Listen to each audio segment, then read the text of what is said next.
Olá, pessoal. Sejam todos bem-vindos ao nosso programa Pós-Graduação em Debate. E esse programa, ele é especial. Ele, na verdade, é um episódio adicional, um episódio bônus que a gente está chamando aqui, porque os nossos entrevistados foram entrevistados no episódio 5, a professora Fabiola Peleias, e no episódio 6, o professor Ivan Ricardo Peleias.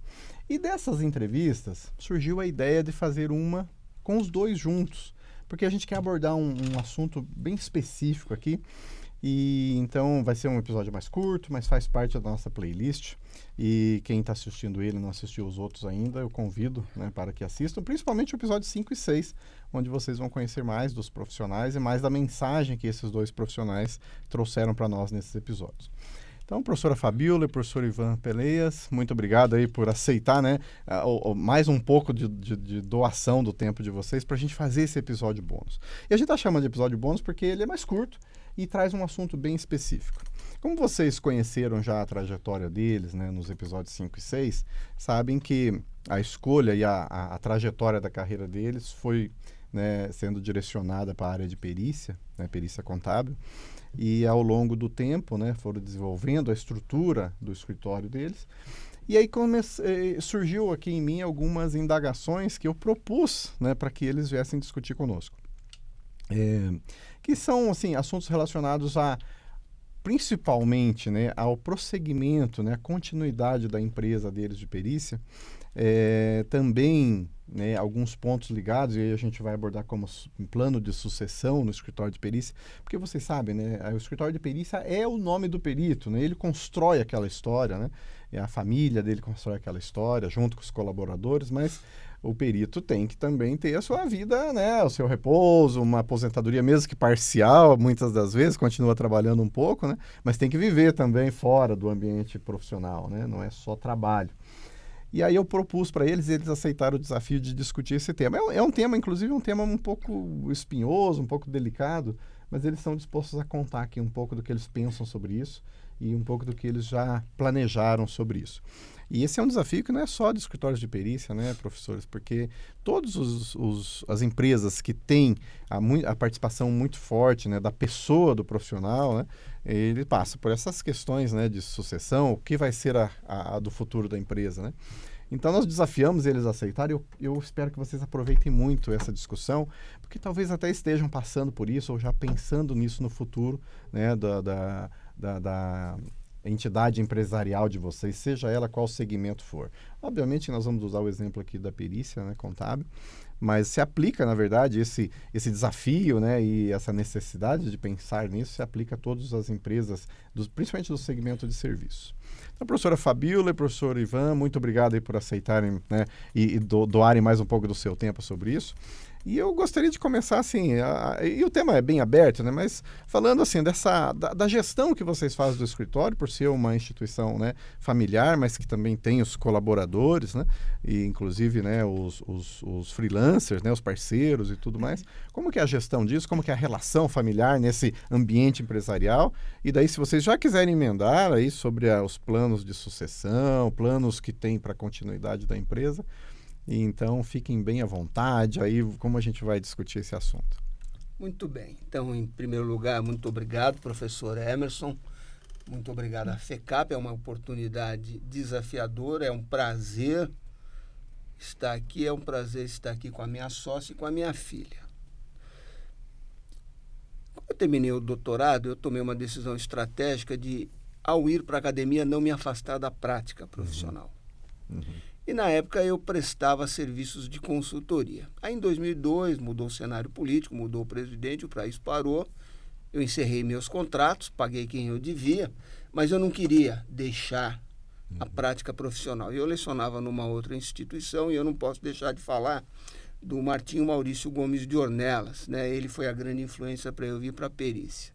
Na época, ele estava indo para a Federal da Paraíba e perguntou se eu queria assumir a cadeira de perícia contábil na PUC. Eu assumi a cadeira, eu já tinha tido experiências de perícia anterior e falei, acho que aqui é o caminho para eu manter a minha atuação na prática profissional, além da academia. E eu comecei a lecionar perícia, era uma disciplina nova, eu tive que fazer toda a trajetória, E aí eu fui atrás das nomeações, né? Eu vou vender, eu saio, eu vou vender, eu me apresento a juízes, a juízas. Batendo na porta das vagas. Né? Eu já visitei várias cidades do estado de São Paulo e é por isso que a gente tem uma atuação bem interessante, com bastante volume no estado de São Paulo. Aí o Martinho voltou, ele me convidou para trabalhar com ele, nós fomos sócios de 2005 a 2012. Em 2012 eu falei, Martinho, vamos empresariar isso aqui? Aí a gente conversou, aí eu vou pensar, chegou em outubro e falou, Ivan, para mim fica como tá. Eu já tinha percebido isso, e aí conversando em casa, a Fabiola falou, pai, por que você vai continuar atravessando o Rio, vai atrás do escritório da Paulista, se aqui perto, na Zona Norte, tem coisas boas. Então nós arrumamos o nosso primeiro escritório, a gente está ali na Avenida Nova Cantareira. O primeiro escritório foi para lá, comecei com uma pequena lista de nomeações, 3 ou 4 assistências técnicas, e aí eu comecei efetivamente a vender. Eu lembro do meu pai trabalhava com vendas, dizia que eu nunca seria um bom professor. Vendedor. Um bom vendedor. E aí eu comecei a vender, comecei a ter o volume. A Fabiola já tinha conversado comigo, já tinha tomado algumas decisões estratégicas. Ela estava, inclusive, ela fez um estágio muito interessante numa empresa em que ela passou por todas as áreas do setor financeiro da empresa. Antes ela tinha trabalhado num banco, na área fiscal, mas a experiência dela na área financeira dessa empresa foi uma experiência muito mais forte. E aí a Fabiola veio para o escritório, ela veio como minha sócia, e aí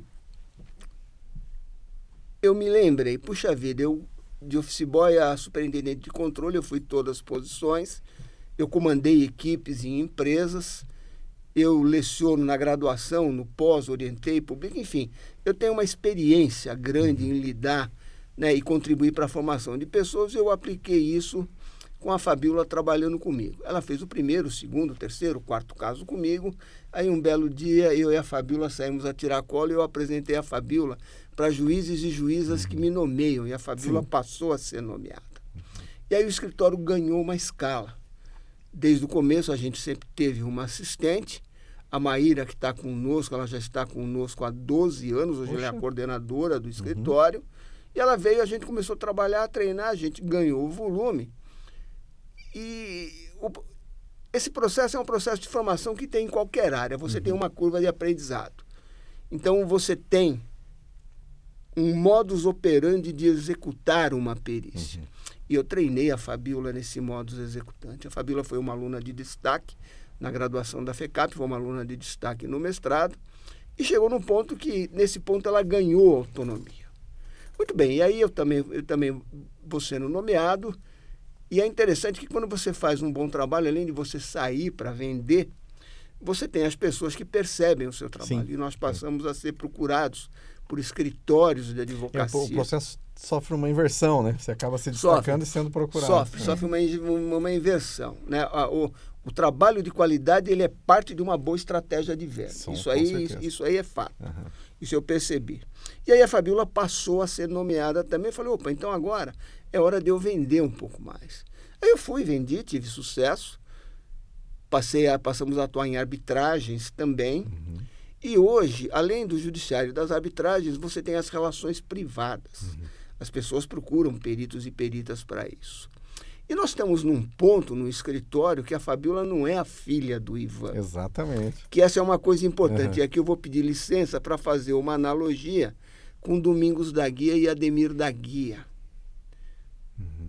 Quem conhece futebol sabe quem foi Domingos da Guia. Quem conhece futebol sabe quem é Ademir da Guia e sabe que Ademir da Guia é o divino. Então, eu sempre procurei bons espelhos para isso e procurei ter boas respostas. E hoje, a gente continua atuando no judiciário, a gente continua com assistência técnica, a gente continua com arbitragem e a gente continua atendendo nas relações privadas. A Fabiola hoje, ela é a dona do caixa do escritório, eu não me preocupo com essa questão, é um caixa... Baita responsabilidade, hein, professor? É uma baita responsabilidade, é um caixa bem administrado. Você que paga o prolabore dele, então. Além de perita, eu sou a CFO. A CFO também. Olha só. Né? E ela cuida disso, e hoje... E da equipe também. E da equipe, ela cuida da equipe. Inclusive, nós temos um programa de formação profissional. Esse programa de formação foi uma ideia, a Fabiola montou, validou, treinou e a gente vem aplicando. Deixa eu até aproveitar, professor, falar isso. Pessoal, quem não assistiu, assista o episódio 5, que a professora Fabíola conta essa parte também, né? Alguns pontos até mais detalhados, da preocupação que eles têm na capacitação da equipe dela. E conta também o momento de decisão de transição da carreira dela. Então assistam lá, se vocês ainda não viram. Continua, professor, desculpa. Ela é contadora, ela é formada, ela é perita nomeada, ela me acompanhou nas assistências, me acompanhou nas arbitragens, me acompanhou nas audiências.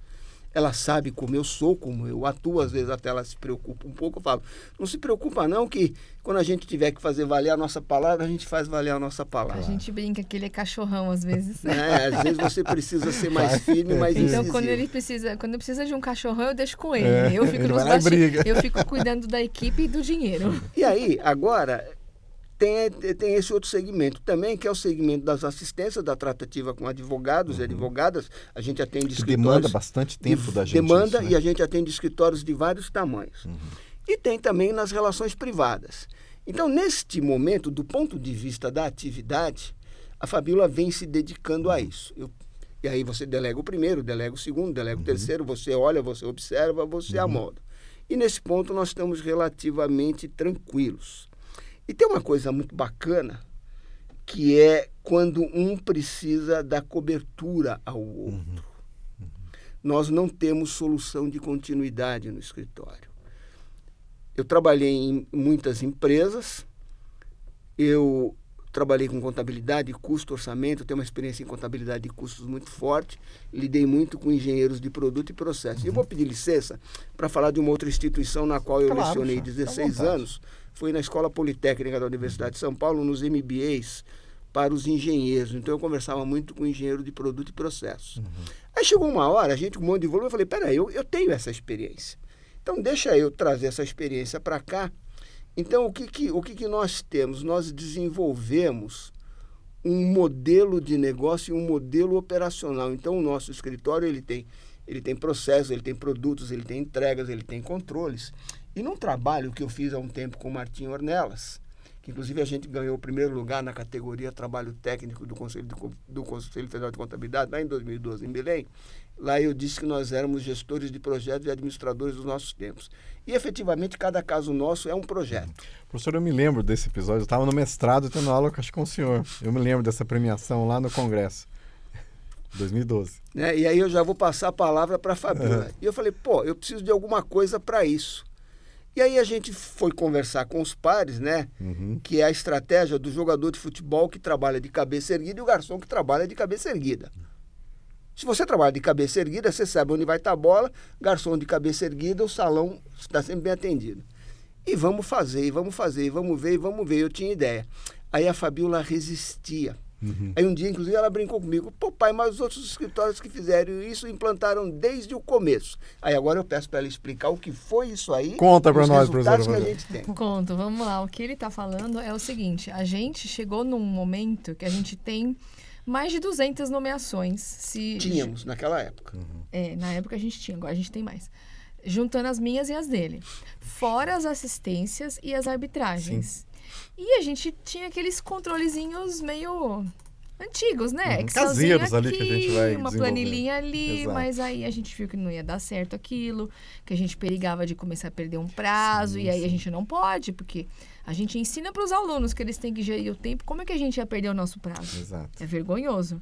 E aí, conversando internamente, né, com a Maíra, que é a nossa coordenadora, a gente tem uma ferramenta de trabalho que é a nuvem, né? Que a gente brinca. A gente tem a nuvem da Microsoft e na nossa assinatura vem alguns aplicativos. E um desses aplicativos se chama Planner, né? É como se fosse um Trello da vida, um gestor de projetos. Você vai lá, cadastra um projeto e ele você consegue colocar data de acompanhamento, você consegue colocar tarefa. Tem diversos, tem Trello, tem Planner, tem Monday, tem vários outros aí que eu não me recordo, mas são muitos que existem no mercado com o mesmo formato. E olha, professor Emerson, eu fui resistente no começo, mas isso ajuda muito. Foi uma decisão muito boa. A gente foi dividindo, né? Ele foi cadastrando as perícias dele, eu fui cadastrando as minhas, a gente foi cadastrando assistência técnica, arbitragem. E aí chegou um momento que a gente conseguiu cadastrar tudo.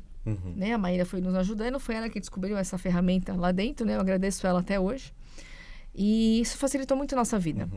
Porque a gente consegue controlar não só os nossos prazos, mas como a gente tem os funcionários e os parceiros, a gente sabe com quem está aquele processo. Se alguém precisa sair de férias e alguém precisa entrar, lá no Planner consegue ver o histórico do processo. Imagino que controla até o levantamento do honorário, né? Porque às vezes a gente entrega a perícia, entrega esclarecimento e o honorário demora um pouco. Né? A gente às vezes coloca lá se né? já levantou, se não levantou, né? Pra gente ter esse controle também. A gente tem alguns controles à parte, mas às vezes a gente coloca isso. Então facilitou muito a nossa vida. Essa gestão de projeto também. No relato, né, que o professor começou e a professora está complementando, ele vai tomando uma proporção que a gente, além da atividade normal que você tem que entregar, mais a parte, né, comercial, né, que tem que ser feita, né, a gestão da equipe, a gestão dos prazos, realmente fica difícil para a gente. Fica difícil, né, fica inviável. Coordenar, controlar tudo como. isso, né? Então precisa ter recursos tecnológicos para isso. Né? Precisa. A gente tem o Planner, que ele já faz parte da nossa assinatura do Outlook, né? Então, para quem não conhece, é um gestor de projetos, chama Planner, vale muito a pena. Tá? Bacana, uma boa dica aí para o público, né? Mesmo que tenha poucas nomeações, já começa a implementar isso, porque quando aumentar as nomeações, a base já está lá. Né? A gente tem um sistema financeiro, né? Um sistemazinho pequeno que a gente usa para controlar os nossos recebimentos, porque a gente tem os contratos particulares, né? O judiciário é uma coisa, é um mundo à parte, mas a gente tem também as assistências, né? Então, a gente precisa controlar os nossos recebimentos, nossos contratos. A assistência exige muito da gente, né? Porque é um cliente que é diferente do exige judiciário, bastante. Né? No judiciário você tem os prazos, você trabalha com uma certa distância ali, né? Mas o cliente sempre está presente, sempre está tirando uma dúvida, né? Olha, tá muito bacana isso. Eu sei que vocês já falaram um pouco nos episódios individuais de vocês, mas, e o nosso tempo aqui, como é um episódio menor, né? Eu queria partir para aquele assunto lá da sucessão, como que vocês pensam aquilo, se podem já falar um pouco para o público sobre isso. Eu tenho certeza que o pessoal vai gostar muito de saber a opinião de vocês. Comece. Vamos lá. Eu agradeço todos os dias o fato de que a escolha de vir para a perícia eu costumo dizer que é uma escolha campeã. Eu agradeço o fato de que eu sou convidado para falar em eventos por órgãos da profissão contábil pelo Brasil. Fui convidado pelo Congresso USP, não pude pedir para que você fosse lá, fiquei muito feliz. Vou falar num encontro de peritos que vai ter no Rio de Janeiro agora em outubro e tenho publicação. Sim. E aí eu converso com outros peritos e outras peritas. E eu vejo peritos e peritas que têm já um caminho de continuidade, um caminho de transição. E eu vejo peritos e peritas que não têm. Exato. Que é uma questão complicada. No nosso caso, nós temos um caminho. Veja, o caminho é o caminho natural. Eu gosto do que... Eu só faço o que eu gosto. E o trabalho de perícia, ele é um trabalho que, mesmo que cresça, que ganhe escala, você precisa descer na linha, você precisa descer na fábrica, você precisa estar presente. Sim. Você precisa estar onde as coisas acontecem. Mas o negócio está tomando um vulto hoje, que o escritório é muito demandado e muitas demandas elas vêm para mim. Né? É a questão do personalismo, é a questão da pessoalidade. Se bem que hoje já algumas pessoas procuram a fabíola. Então, de uma certa forma, eu acho que essa transição ela é uma coisa permanente. Como é que ela é permanente? Ela é permanente o seguinte, ela é sócia. Eu sou sócio. A gente não tem conflito familiar sobre isso. Nós nunca tivemos um conflito familiar sobre isso. Eu já tive sócios. Eu tive sócios anteriores, de todos os sócios que eu tive, a melhor sócia que eu tenho hoje é a Fabíola.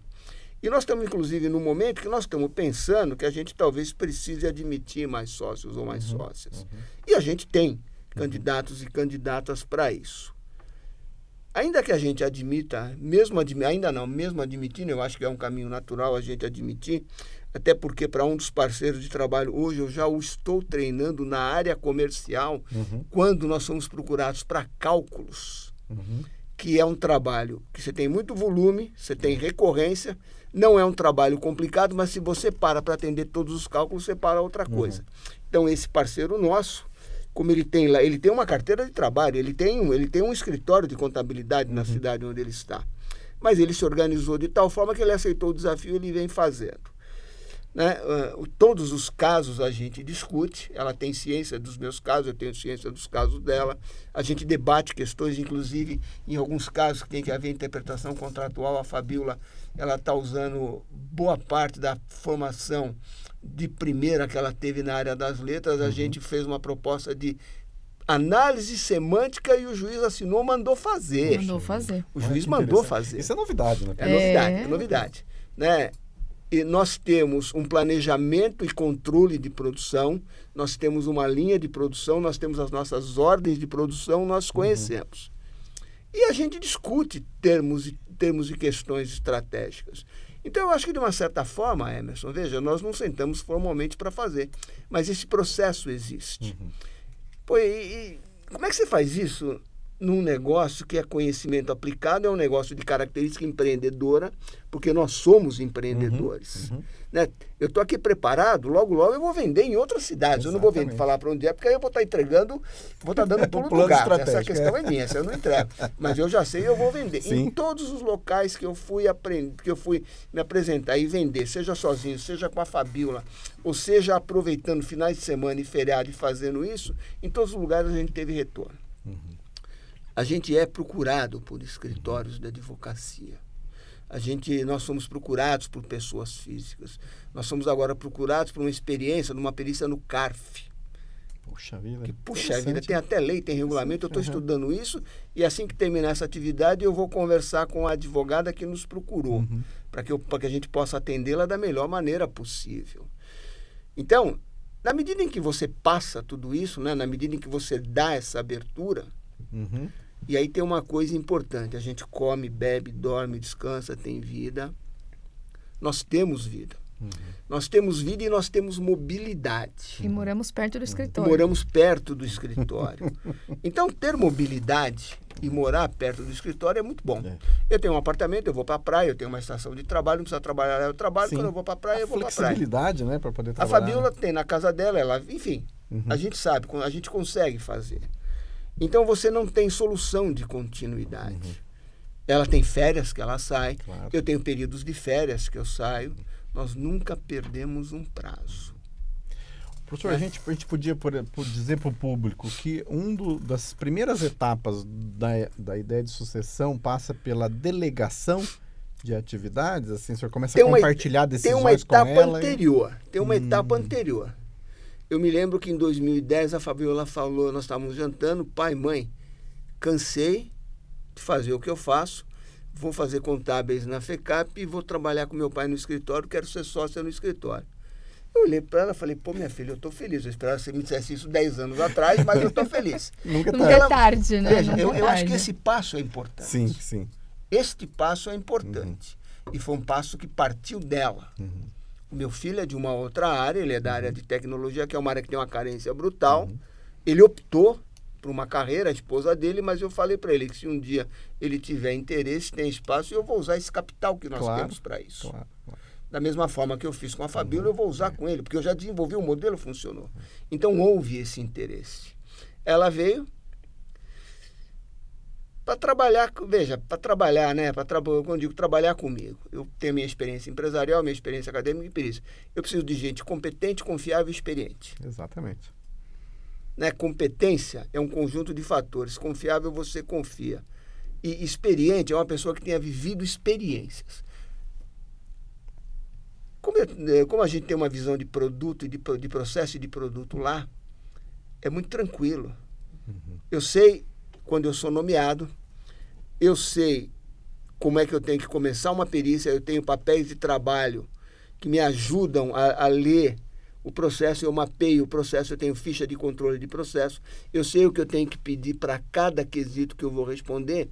E a parte operacional dos laudos, uma boa parte hoje nós estamos usando inteligência artificial. Interessante. A Maíra tem nos ajudado muito nisso, né? Então nós somos um exemplo prático disso. Eu sei disso, a Fabiola sabe disso. Então, na medida em que você faz isso, você equaciona a questão dos seus volumes, dos seus prazos, e você tem condições de você pensar de maneira estratégica. Exato. Que, inclusive, nesse assunto de sucessão. Né? Eu, assim, interpretando e já conhecendo um pouco da história, né, do escritório de vocês têm, assim, a felicidade de ter um processo natural de sucessão familiar. Agora, tem alguns colegas nossos no mercado que não tem isso. O processo de sucessão, para manter o nome do escritório, a continuidade do escritório, vai passar por pessoas sem vínculo familiar, né? E eu até lamento que a gente vai ter que partir para o encerramento aqui desse episódio problema. bônus aí, que a gente explorou nos 5 e 6, tem outros assuntos, mas eu queria só devolver a palavra para vocês darem uma mensagem sobre isso, para os colegas que estão passando ou estão começando a se preocupar com isso. O que vocês sugerem, recomendam? Qual o aconselhamento que vocês dão para os nossos colegas peritos aí? As moças E primeiro. também de outros segmentos, né? Com o próprio escritório de contabilidade que passa por isso também, porque infelizmente a gente tem que encerrar, o público sabe que a proposta era um episódio pequeno, bônus, né? E então, vamos para as considerações finais. Vamos lá, professor. Bom, em relação à questão de sucessão, a gente não passou por isso formalmente ainda.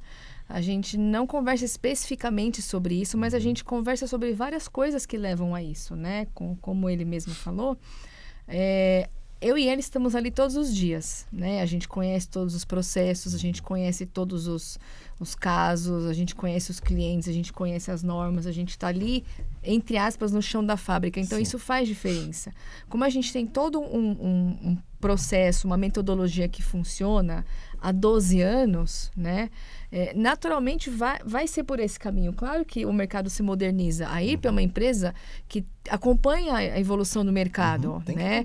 A gente tem LinkedIn atualizado, a gente tem tecnologia, a gente tem assessoria de marketing, a gente tem sistema, a gente tem IA, a gente treina os nossos colaboradores, então a gente está acompanhando o mercado. Isso faz parte de sucessão também, né? Então, colegas peritos... para poder a continuidade ser mais fácil, né? Os colegas peritos, assim, de várias gerações, né? A gente tem pessoal que é mais mente aberta, né? Seja a geração de que for.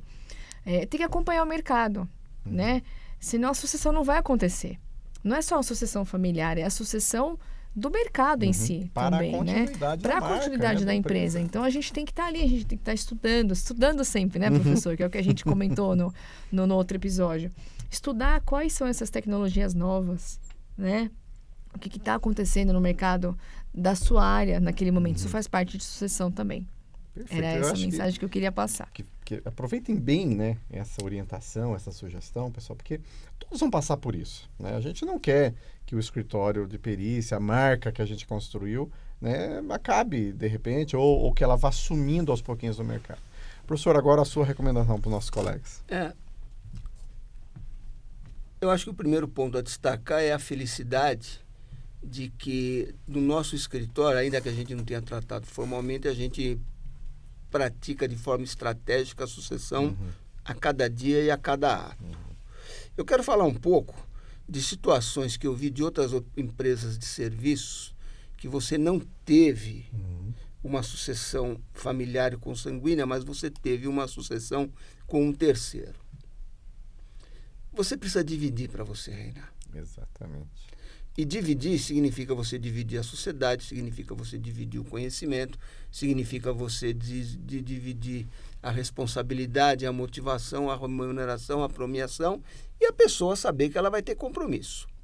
Né? A pessoa que por alguma razão está naquela condição que não é a condição de seu filho, sua filha ou seu parente, mas que pode vir a ser o seu sucessor, precisa perceber e ter isso. Eu não vou citar nomes porque eu acho que não cabe. Mas eu vi exemplos disso e as empresas estão aí, as marcas estão aí, houve a sucessão. Você pode planejar, né, que era uma ideia que eu tinha quando eu decidi fazer o que fazia. Você vai virar um grande conselheiro, você vai virar o advisor, você vai virar o consigliere daquilo. Exatamente. Né? Você não precisa estar no dia a dia. Mas a sua presença, a sua marca, o seu aconselhamento é importante. Então, isso é possível também. E esse é um tema que, sim, ele precisa ser encarado. Exato. Ele precisa ser encarado, porque se ele não for encarado, a gente não vai. Numa empresa de serviço contábil, a gente não vai conseguir valer o postulado ambiental da continuidade das entidades contábeis. Exatamente, é a questão da continuidade. Então, eu diria que isso é um posicionamento, um pensamento e uma ação estratégica. Ela pode acontecer com a família. Eu tive a felicidade. Eu conheço pelo menos 2 escritórios, um em São Paulo, um no Rio Grande do Sul, que você tem a sucessão na família. Agora, eu conheço diversos outros que não têm. Não tem. Eu conheço diversos outros que não têm. E eu vejo colegas que eles estão numa fase que eles poderiam estar pensando numa sucessão, eles estão diminuindo a sua atividade, são coisas que vão se perder. A nomeação propriamente, o contrato propriamente não se perde, porque você nomeia outro, você pede e você cede no contrato. Mas sucede aquilo que a pessoa vem fazendo, aquilo que ela vem criando. Ela construiu ao longo de décadas. Né? E uma outra coisa, Emerson, dividir para reinar. Eu nunca tive medo disso. E eu me espelho muito no Henry Ford, que uma vez perguntaram, pô, mas você treina tanto seu pessoal vai embora. Ele falou, olha, eu teria um problema se eles ficassem aqui e fizessem sem carros ruins e eles vão embora. Se ele vai ganhar mais, ele compra um carro meu. O que acontece quando a gente treina, quando a gente forma, quando a gente incentiva? Você vai ter peritos melhores, peritas melhores, assistentes técnicos melhores e assistentes técnicas melhores. O senhor está me dando uma ideia aqui da gente pensar num episódio no futuro, de repente até com outros também escritórios de perícia ou contabilidade, para falar sobre retenção de talentos. Processo de retenção, então, discutir isso. Né? Essa é uma questão tema que eu acho que nós estamos fazendo um trabalho interessante também. Me surgiu desse depoimento. Eu vou usar uma expressão que uma próximos capítulos, né? Uma colaboradora nossa falou, pô, aqui é CLT Plus. CLT Premium. CLT Premium. Imagina a nossa felicidade ao escutar isso.